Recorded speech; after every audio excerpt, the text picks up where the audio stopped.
안녕하세요, 리트입니다. 지난번에 이어서 중소기업 취업 청년 전월세 보증금 대출 중기청 100%에 대해서 더 알아보는 시간을 가져보도록 하겠습니다. 오늘 이야기할 거는 중기청 100% 대출 진행 과정과 그리고 유의사항에 대해서 말씀드리려고 하는데요. 일단 저의 배경을 먼저 한번 얘기를 드리자면은, 저 같은 경우 작년 9월부터 자취를 시작했어요. 전에 살던 자취방에 월세로 들어 살면서 그 자취방에 전입신고를 한 세대주인 상태였고, 당시 제 경제적인 상황을 말씀드리자면 신용카드 사용 없었고 체크카드를 월 50에서 많게는 70만원까지 사용했습니다. 신용등급 2등급에 연체하고 채무 그런 거 전혀 없었고요. 특별한 재산도 없었습니다. 저는 대학생이고 아르바이트로 국내 프랜차이즈 직영점에서 근무를 한 3달가량 하고 있었습니다. 그 3달 동안 전부 주유를 꼬박꼬박 받고 있었고요. 일을 하면서 올해 초에 살 자취방을 작년 말부터 알아보다가 중기청 80%를 알게 되었고, 필요한 서류들을 다 챙겨서 은행에 한번 가보니까 제가 적게는 120, 많게는 150번은 아르바이트 수준으로는 원하는 보증금을 맞추기가 쉽지 않더라고요. 중기청 100%로 노선을 바꿨습니다. 그러면서 한 2달가량 일하면서 일 끝나는 날하고 쉬는 날 집 찾아보고, 그리고 은행도 한번 가보고 계속 왔다 갔다 한 2달 동안 발품 팔아가지고 이런 집을 구하게 됐습니다. 일단 현실적인 팁을 드리자면, 일단 필요한 서류들을 챙기고 은행에 먼저 가보세요. 그리고 본인이 중기청 80%나 그리고 지금 말하는 중기청 100%를 받을 수 있는 신용도인지 본인의 상태가 괜찮은지 한번 체크를 반드시 한번 받아보고 난 후에 집을 찾아보시기 바랍니다. 앞전 편에서 중기청 100%는 중기청 80% 대비 그 신청인의 신용도를 크게 보지 않는다고 얘기를 했지만은, 그거는 당연히 상대적인 이야기고, 중기청 100%도 그 신청인의 신용등급이 너무 낮거나 채무 이력이 있다면은 당연히 대출이 거절될 수 있습니다. 그러니까 먼저 은행에 한번 가셔서 본인의 상태를 한번 점검을 받은 다음에 중기청 80%든지 100%를 한번 시도를 해보시는 게 좋다고 저는 생각이 듭니다. 내가 괜찮다 싶은 목적물이 있다 싶으면은 그 목적물의 등기부등본도 같이 가져가면 중기청 80%하고 100%에 대한 목적물 권리 분석도 같이 받을 수 있으니까 좋겠죠? 그리고 이 대출 같은 경우에는 임차보증금, 그러니까 시세가 2억 원 이내여야 됩니다. 2억 원을 초과하는 목적물은 대출을 받을 수가 없습니다. 하지만은 최대로 받을 수 있는 대출 금액도 1억 원으로 제한됩니다. 그러니까 1억 원을 초과하더라도 최대로 받을 수 있는 대출 금액은 1억인 거죠. 이 경우에는 어떻게 해야 되냐? 저 같은 경우에는 이거를 반전세로 대체를 했습니다. 대출을 최대한 받을 수 있는 대로 받은 다음에 그 나머지 차액을 월세로 내는 식의 반전세로 전환을 했습니다. 이렇게 하더라도 순수 월세보다는 30만원 정도 더 세이프를 한 것 같습니다. 그리고 목적물에 근저당이 없다는 가정하에 오피스텔 기준으로 하위 매매 평균가의 80%까지 대출을 해줍니다.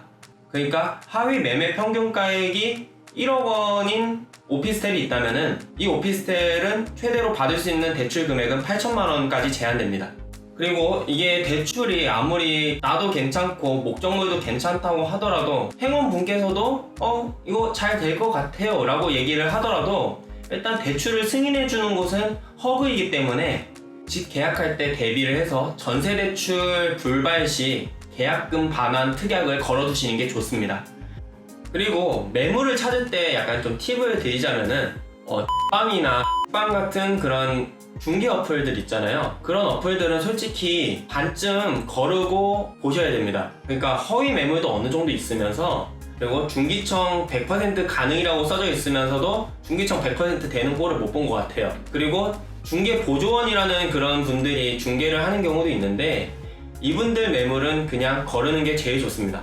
이분들은 공인중개사도 아닐 뿐더러 하루하루 약간 좀 계약하는 거에 약간 좀 더 공을 들이시는 분들이라서 중기청 100% 같이 시간을 많이 들여야 되는 매물에는 관심도 없습니다. 저는 보통 공인중개사 분들한테 문자를 돌리거든요. 혹시 이 중기청 100% 매물 혹시 있냐 정중하게 여쭤보고, 있다면은 집 주소를 알아냅니다. 집 주소 알아내고 그 목적물 등기부등본 떼가지고 은행 가서 체크한 다음에 문제 없으면 집을 보러 가는 식으로 많이 했습니다. 물론 역의 경우도 있어요. 집을 먼저 보고 괜찮다고 생각되면은 등기 떼고 가는 경우도 있습니다. 근데 이분들한테는 이 상식이 통하질 않아요. 이분들 같은 경우에는 그 매물 집 주소 하나하나가 개인의 그 정보력이고 절대로 공유를 해주질 않습니다. 오히려 저를 첩자로 오인을 하시더라고요. 뭐 이해는 합니다만 솔직히 별로 좋지는 않았어요. 중개 보조원이나 이런 같은 경우에는 좀 속도전이다 보니까 중개청 100% 받아줄 여력이 없고, 받으려고 하더라도 가계약금을 요구합니다. 가계약금 절대로 요구하는 거에 응하지 마시고요. 어차피 중개청 100%는 공인중개사하고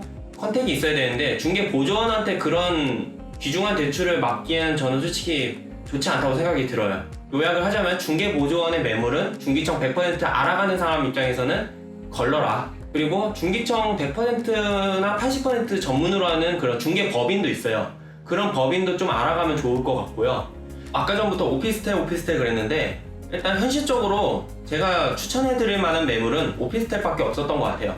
왜냐면은 제가 집을 구하면서 제일 빨리 구할 수 있던 것은 다세대 주택이면서 KB 시세의 같은 실거래가 조회 사이트에 조회가 잘 되는 매물이어야 되거든요. 물론 다가구도 가능하지만은 다가구 같은 경우에는 집주인 측에서 번거로운 과정이 워낙 많기 때문에 협조를 안 해줍니다. 그래서 다가구는 그냥 바로 포기했어요. 다가구 포기하고 오피스텔은 전월세로 자주 빠지기 때문에 실거래가도 자주 조회되고, 그리고 시세도 아파트 대비 낮기 때문에 자취생 기준으로는 부담 없이 좀 찾을 수 있지 않나, 저는 그렇게 생각하고 있어요. 하지만 오피스텔 같은 경우에는 주거용하고 업무용이 같이 이렇게 혼합된 특수한 형태잖아요. 등기부등본이나 건축물 관리대장 공부상에 따로 주거용이라고 명시를 하지 않습니다. 오히려 업무시설이라고 명시를 하는 경우가 있어요. 여기 잘 보이시는지 모르지만은 여기에 업무시설이라고 표기돼 있거든요. 이렇게 업무시설로 표기가 돼 있어도 크게 쫄 필요가 없는 게, 일단 오피스텔에 전입신고가 가능하면은 문제가 크게 없습니다. 오피스텔에 전입신고가 되는 순간부터 주거용으로 인정받기 때문에 전월세 계약할 때 계약서에 이제 주거용이라고 명시를 해두면은 대출 받을 때 크게 무리 없이 대출을 받으실 수 있습니다. 하지만 역으로 집주인 측에서 전입신고를 허용 안 해준다? 그냥 이 물건은 그냥 걸러버리는 게 제일 좋습니다. 대출 자체가 안 돼요. 일단 볼 필요도 없는 그런 목적물인 겁니다.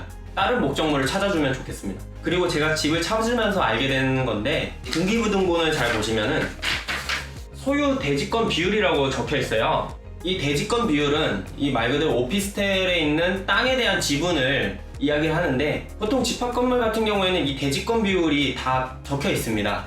가끔 가다가 대지권 비율이 표기가 안 돼 있는 그런 집도 있어요. 그런 집도 걸러버리시면 됩니다. 일단 그런 집은 허그에서 대출 안 해줍니다. 저 같은 경우에 그 집이 굉장히 나쁘지 않았고, 그리고 근저당도 있었지만 근저당을 말소해준다는 특약도 있었기 때문에 꽤 괜찮다고 생각을 하고 은행을 갔는데, 이거 뭐 근저당 말소해주고 괜찮은데 대지권 비율이 없죠? 이러면은 대출 신청을 못 한다고. 일단 불발이 날 가능성이 매우 높기 때문에 은행 측에서도 다른 매물을 찾아보라고 권유를 해주더라고요. 다시 한번 곰곰이 생각해보니까 이건 약간 좀 문제가 있는 매물 같구나.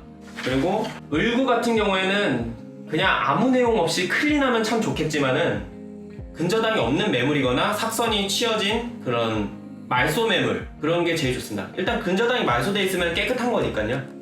제가 뭐 집을 찾으면서 참 여러 가지로, 이게 다 등기부등본이에요. 이거 다 등기부등본. 아마 법원은 꽤 돈 많이 벌었을 겁니다. 중기청 100%의 경우 80%와 다르게 계약 기간 도중에는 목적물을 바꿀 수가 없습니다. 그러니까 이사를 못 가요. 내가 1년을 계약을 하든 2년을 계약을 하든 이 대출 기간이 끝나기 전까지는 이사를 갈 수가 없습니다.